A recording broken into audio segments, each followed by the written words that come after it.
Morning, everyone. This is John Rollins, and we're here for our weekly STR.I.V.E session. STR.I.V.E strategies to remain informed, strategies to remain victorious, strategies to remain empowered. I trust that you've had a great week. I trust that things look good for you and the way things are shaping up for you are the way that you're hoping that they would. And we are excited for the opportunity to be here with you again on this evening. In fact, I'm excited every time that I'm able to do this because I believe that we are able to share ideas, thoughts in a way that are able to connect with individuals. One of the things that has been attributed to me, and I've accepted it. When I share information, people say, "John, your information is practical.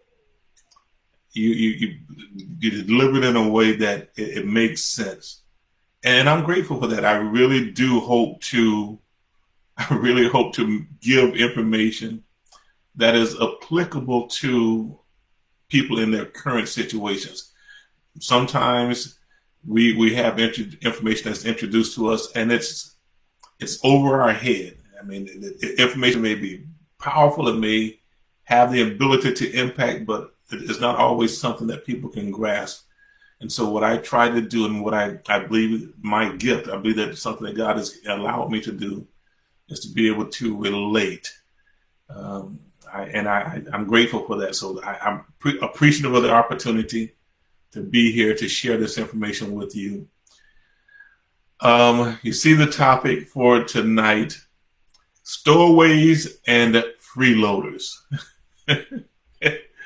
and when you think about stowaways and freeloaders, I'm sure that it conjures up some thoughts or ideas in your mind.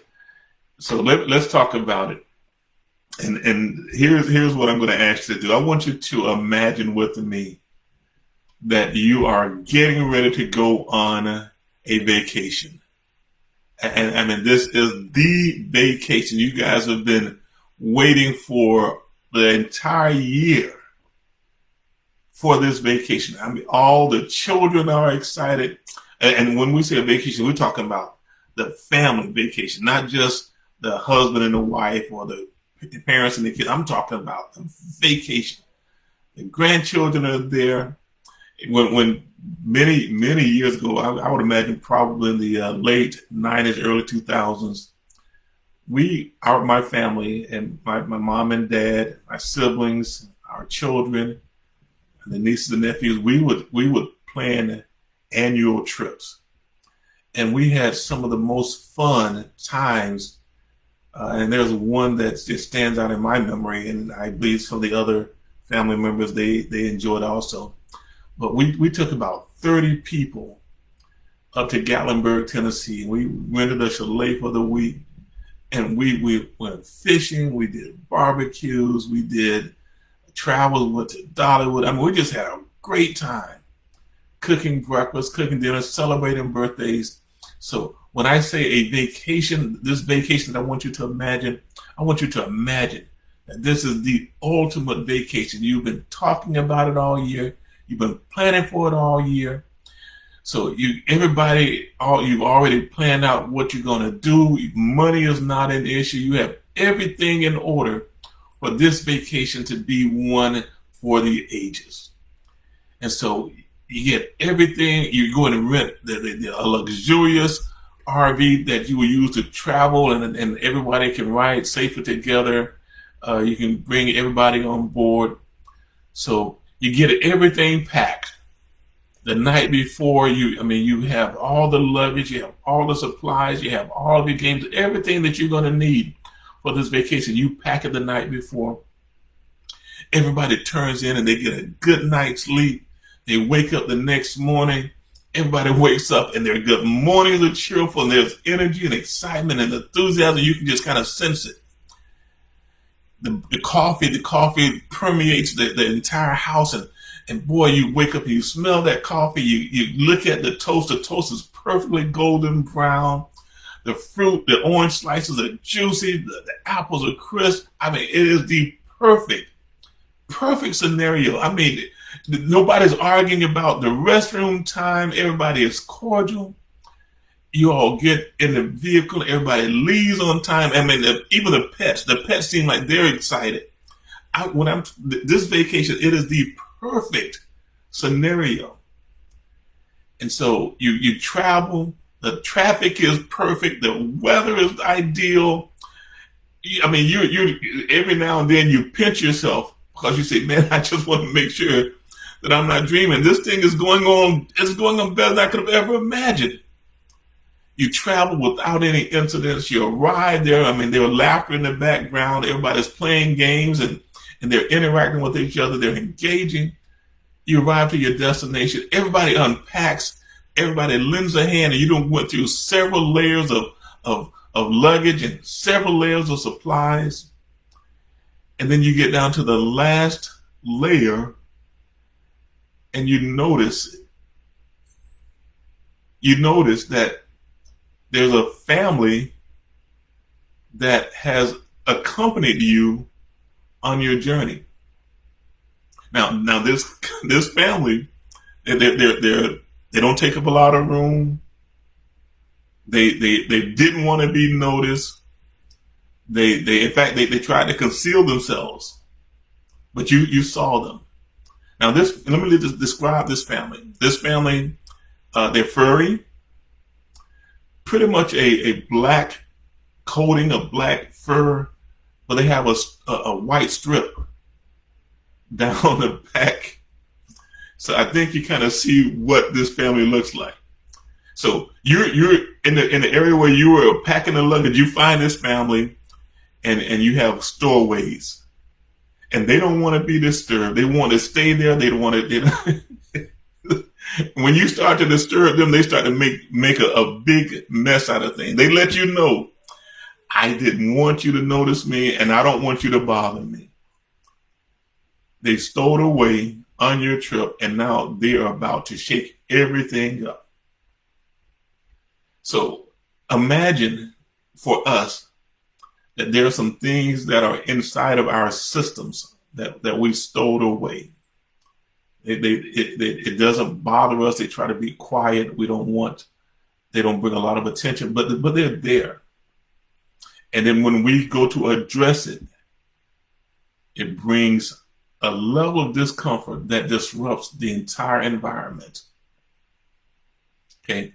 So what could be some of those stowaways? Things that are hidden deep, weighed deep underneath the luggage, weighed underneath the emotions.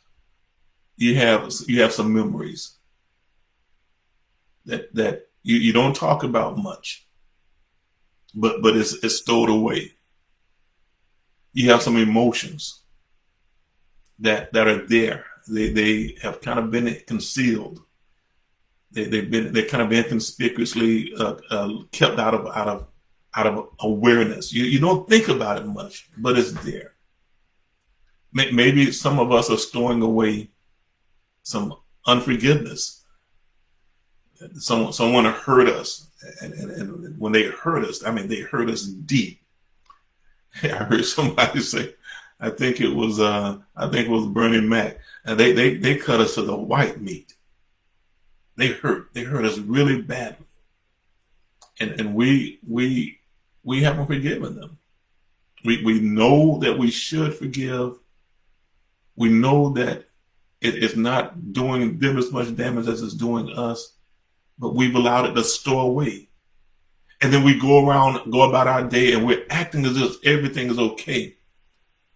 But there's something that's there that when it's disturbed, it messes up the environment. It messes up the temperature in the room, the atmosphere. Maybe that thing that has stowed away is your a past relationship that you still want the relationship to continue. The other person doesn't want it anymore. Or maybe you're stowing away that guilt that you feel about yourself, that thing that you did or didn't do, the phone call that you made or didn't make. But there's something inside of us that we've stowed away, and it's going to mess up our vacation. It's going to mess up our trip, our time here on earth. Okay, stowed away. But then there's some other thing. And here's the thing about the stowaway. The stowaway, again, like I said, it tries to hide deep. It tries to remain out of sight. It doesn't want any necessary attention brought to it. Okay, we have those things, but we also have, imagine this picture, that you get at your destination, and then there's an uninvited guest, someone that you didn't plan for, who all of a sudden now they show up. And you want to be kind to them. You don't want to be, you want to be neighborly. You say, well, what's the worst that could happen? We can still enjoy each other. We just try to not give too much attention to this person. This person, they lay around.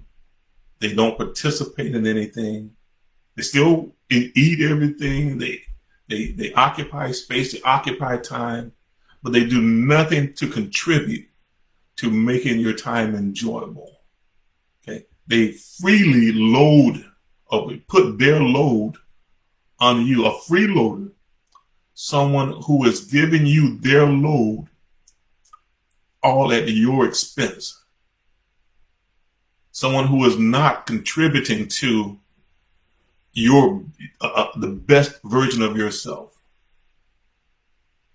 Okay, that person who takes everything that you do for granted, shows no gratitude, shows no appreciation, but they're an ever-present piece of your life. You have the stowaways, you have the freeloaders.